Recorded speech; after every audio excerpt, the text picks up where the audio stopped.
I love you. I love you. Happy Valentine's Day. Happy Valentine's Day. This is a time where love abounds and people are rolling around in it and wanting more and more. And so, wanting more love is what people want. Yeah. Are you sure? Are you sure you really want love? Are you really sure you want to have that experience? Because what I know is most of our definition of love is actually pretty minimum in relationship to what is love. So in the context of how we understand love, it's I love you and you love me. And when you look at the bandwidth of love, now I'm talking from a spiritual place that has an observation of what is love. Love is this enormous, powerful force that is for application and use and experience. But in the third dimension, where we play, there's really kind of just three small bandwidths of what we call love. So there's this I love you and you love me. It's that sense of relationship between two people. There's an intimacy to it. Then there's a bandwidth of love that is, I love my best friend. They're absolutely the best. It's the same kind of bandwidth of love, except it's not sexual. There's levels of intimacy that are not in that bandwidth. But this is my friend. I will do anything for this person. Then there's a third bandwidth of love, which is that love for humanity that we all have. That watching the puppy dog licking the little baby's face, and everybody goes, "Oh, isn't that great?" Love for humanity. But those three bandwidths also get misunderstood a lot of times. So we get into relationship, let's start with people relationship. And we find somebody, and immediately we're in love. And so I have this feeling, oh, I want that one. And in a way, what that relationship really is called matching pictures. And so matching pictures are, you like golf and I like golf, you like tennis, I like tennis, you hate Brussels sprouts, I hate Brussels sprouts, love. Matching pictures. So in that space of matching pictures, we have a tendency to gravitate to one another. But where some of that misunderstanding is that gravitation is really misplaced. It's based on Brussels sprouts and golf. It's based on Brussels sprouts and golf, or whatever other the matching pictures are. But when you start to engage in the concept of love, one of the things is love seems to be very misplaced. I love you. And so there's this whole aspect, and we talked about it in the review of grief a number of weeks ago. But this I love you, really it's misplaced. It's I love you, so I have to put my love over there. But what we're really saying when we are in a relationship with somebody who's a mirror to us, they have this matching pictures to us, they reflect back to us what we are. So in an interesting thing when you really look at love is, do I want to put my love over there, or am I saying in real terms, I love me when I'm with you? The feelings in me. The feelings in me. The feeling's not over there. And so when you smile, I feel good. When you laugh, I feel good. When I give you a gift and you say thank you, I feel good. Conversely, when I am angry at you, I don't feel very good. And so it's in those places where that matching reflection. So one of the things, though, that happens with matching pictures, in the beginning of a relationship, we see what we want to see. We see what's beautiful about us in that other person. And so as time goes on, though, we get comfortable with that, and we start to notice other things too. And many of those other things aren't matching pictures, or many of those other things are matching pictures, but not the ones that we like. So, like, I was spanked as a kid, and you were spanked as a kid, and unconsciously that sits back here. But and when we see each other, we recognize it, even though it's is that what you mean? Right. It's I like you because you are like me. It's familiar. It's familiar. So many times we have these immediate I like you, I love you, I love me. I lust you. I lust you. Absolutely. All of that is that reflection of something that feels good that we enjoy. But over time, you begin to start to see a person in their familiarity to themselves. And your dad spanked you, my dad spanked me, and we have that familiarity. Yeah. And or you grew up in an angry environment, that's how you understood life, and I grew up in an angry environment, that's how I understand life. Love. Yeah. And so we misconstrue that sense of familiarity and like and love in our 3D reality. So that I love me when I'm with you, that's not 3D. That's 4 or 5 higher level of love. Absolutely.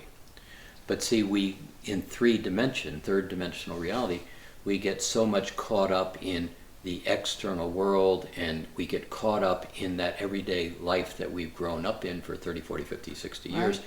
A lot of it is defensive, a lot of it is reactionary, a lot of it is observing the external world to then know what I do next and how I respond. Gauge it. So we gauge my well-being is, do they like me? Yeah. And so if you're having a bad day and you're angry about something that happened in your world, and I get around you and all of a sudden I start to have my matching pictures come up. You're angry, I don't feel so good anymore. And if you're angry all the time, I don't love you anymore. And I don't love me anymore. Yeah. And then I begin to be resentful and angry and irritated because that's my familiarity growing up. So this cycle begins to lose love. Now, at the beginning of this, I said, are you sure you want love? See, because if you really want to pursue love, then your third dimensional world is unacceptable. Yeah. And you're going to find that you're going to change, you're going to have to become different, and you're going to have to perceive in a place that really is powerful, certain, capable, happy, enjoyable, gracious. There's gratitude, appreciation, and everybody goes, yeah, sign me up. It's not easy to get there from here. I have to let go of all my angers and resentments and false perceptions of the world. And false perception of myself. Very much. First. Who I am not. First. Absolutely. You're completely correct. False perceptions of myself. So what is fear in real terms? If you look at the acronym for fear, false evidence appearing real. And so how much of that false evidence do we carry around? And then in the context of love, how long does it take for me to get resentful of you because I love you and you aren't reflecting back to me what I want to feel anymore?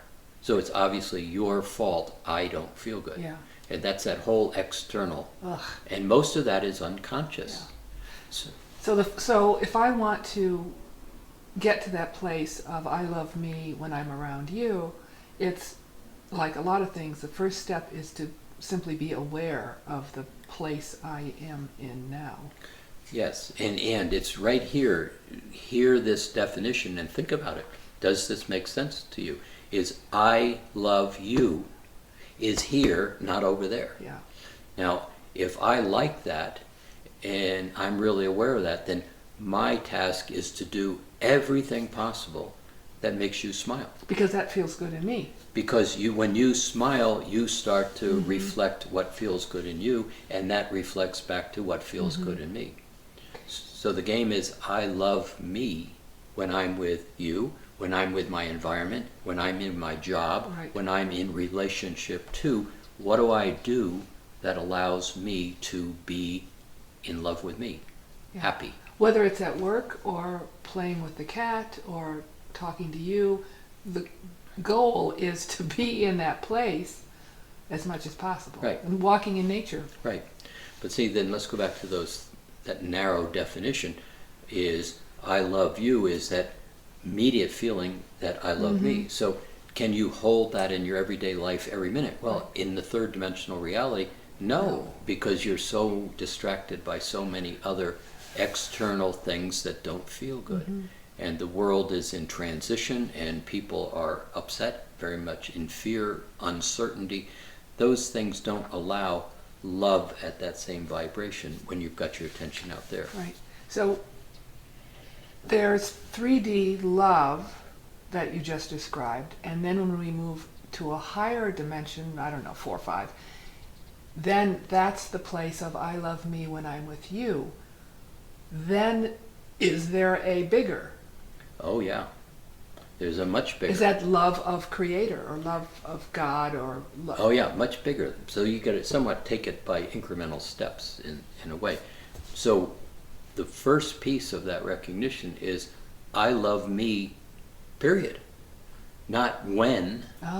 It's I love me. So I like this feeling of me when I'm around appreciation and gratitude and beauty and laughter and smile and happy. So that then in a fourth dimensional space becomes choice. In third dimension, as we've said so many times, third dimensional present time is reaction. And so if I'm reacting to, how come you don't love me today? How come you're angry with me today? All of those things that we create in our perception. Then that's reactionary present time experience. When you step into that fourth dimensional space, present time is right now. And present time allows for choice. And present time allows for paradox. What was true a minute ago may not be true this minute. So in that space, you get to observe. And as you begin to observe, you realize this person's in pain, they're not in love. And I can discern that. And you begin to realize it's not about me. As you begin to get more conscious and you recognize that anger is a mirror, where in me do I hold that? So where in me is she seeing my anger and that's making her uncomfortable? So this is where I say love begins to be a piece of work. You start to recognize I have to get rid of my baggage in order to find, I can't stay in resentment and fear in order to be in love and happy. And so I've got to start to get to a place of letting go of that false evidence that appears to be real. And then you step into a level where this level of love in the body, when you begin to put words together, as we do often, see, love isn't a single word. Love is a certainty, it's a commanding presence, it's a sense of powerfulness, it's a sense of graciousness. All those words that we keep playing with are definitions of love in different configurations. But when you put them all together and you start to then look up in a manner of speaking and you start to realize this enormous force that doesn't act with a sword, there's no push, there's no enemy in the process, it's just this presence of power that is creative. That love in the body is extraordinary because you begin to align with the Creator, you align with this vibration of love, and you begin to know yourself. And that's what makes this a tremendous journey. But it's a journey, and it's not an easy journey if you hang on to, but what about, and why didn't, and how come, all those external things. So the starting point from in this conversation and from our relationship is, I get you have bad days. I get there's pictures that you have that I also have. So I get that you're a mirror to me. And I get that when I'm around you and I am in love with me, I'm watching you be happy.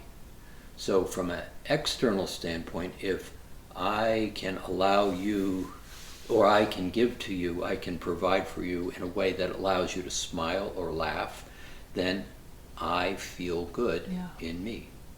And so we have that understanding, and to a great extent in that space, there's a tremendous amount of allowing. I get you have bad days.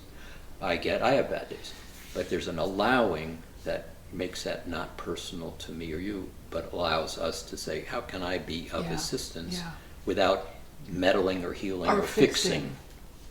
One of the things that I think works for us is that we're aware of what's going on in our space. We're recognizing where our mood is, where our attention is, and those times when I say, I feel irritated today, or you say, oh, I feel off balance, just by saying that starts the process of decharging it in a way. And it also gives, it's also like a little red flag. Pay attention, Jim, I'm irritated today.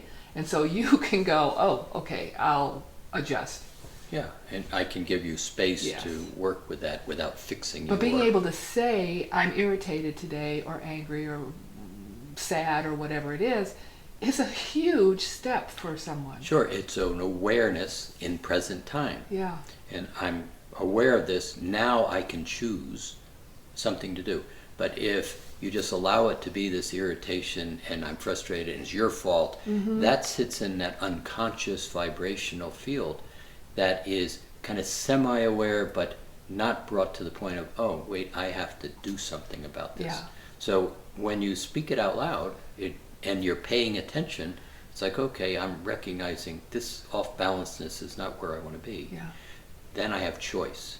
But if it's in that third dimensional, oh, my day is lousy, Right. tomorrow will be lousy and so will the next Yeah. day. So it's recognizing. Well, and just another piece, we've been in this work, we've been also using this concept, this energetic called love, as a tool. Application. It's an awareness. It is a tool. It allows you to reconfigure your own energy, choose to sit in the multiple dimensions, multiple definitions of the word love. Certain is love, capable is love, gracious is love, kindness is love. See, when you start to allow love to have multiple configurations, you have multiple choices of experiencing yourself.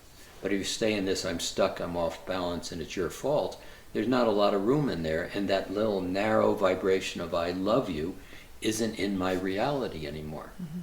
So when I'm in that 4 or 5D space and I look at or experience love, it's not, it's almost like beauty. You know, when I experience love, it's going into a park and seeing nature and rolling around in beauty feels like love. I don't know if that It is love. Beauty is love. Beauty's got multiple dimensions. That's why so many times in the work that we do, when I kind of point people into a direction to look for themselves, it's go into the heart and find the smile. Yeah. Find the word beauty. Just find beauty. See, when you start to play in love at that, it's not a word, smile and beauty. It's a very dynamic energy configuration. I mean, beauty, looking at massive waterfalls, looking at a little rabbit in springtime, looking at flowers growing up, multiple facets of beauty. And they begin to be all the aspects of love. The other part of this is as you begin to make that choice that you're pursuing love, and it's a choice, and it's not an easy choice because of all the baggage we've got. Right. But when you start to step into beauty and smile and graciousness and certainty and commanding your own presence, that definition of love begins to not have need attached to it. So now I can admire you, I can appreciate you, I can watch you do things that are not something I would do. You know, you like bowling, I don't like bowling. I don't like bowling either. Oh, okay, all right. So, but in that space, I could allow you to go bowl. bowling. I could allow you, and then I could enjoy you coming home saying, I had the best time tonight. Well, that's what we do with your biking. I don't ride a bike, but you love to do it. And you Right. come home and I'm just so pleased that you rode 50 miles today. Yeah, it was a great experience. Yeah. So, but see, that begins to be choice in the vibration of love, not in the need. Yeah.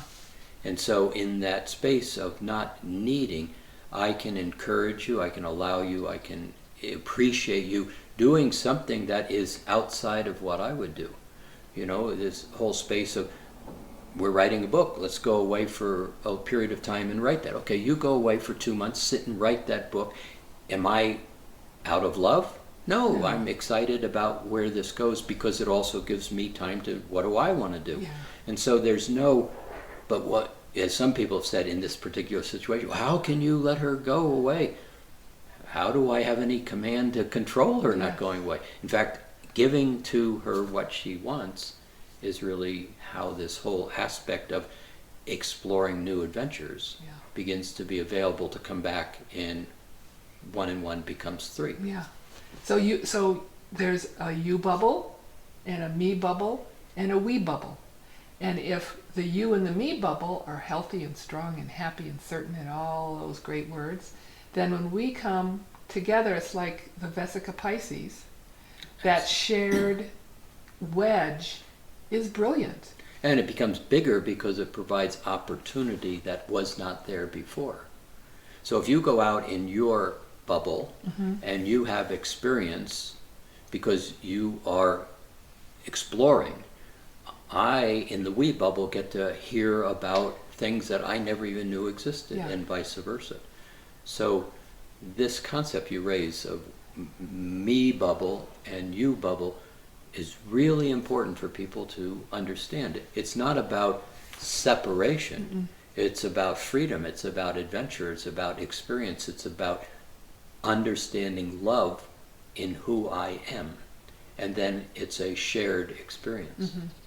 But so two things we've said. I love me when I'm with you, understanding that immensely important. Yeah. And me bubble and you bubble, and letting it be okay and admired and appreciated, Well, even encouraging. encouraging. It's allowing and appreciating, sure, but it's, Jim, go for a bike ride. It's me, go right, go dancing, go. Right. And then when we come together, we're both really happy. And we can share that. There's, like you said, there's not a need. It's a, I just had this great adventure. Let me tell you about it. Yeah, it's like you go dancing and then you come home and say, I cried. And I say, that's great. And it's your expression of, I really got aligned with me and I enjoyed me being me. Yeah. And so it's like, I say, did you cry today? No, I didn't cry. Oh, that's too bad. You didn't have a great day. It's that space of this level of love of knowing yourself and then reflecting it to and receiving it from. I love me when I'm with you. Yeah. I love me when I'm with you. Then we're happy. So enjoy your Valentine's Day, and we hope that consideration begins to move you into a state of love. Indeed.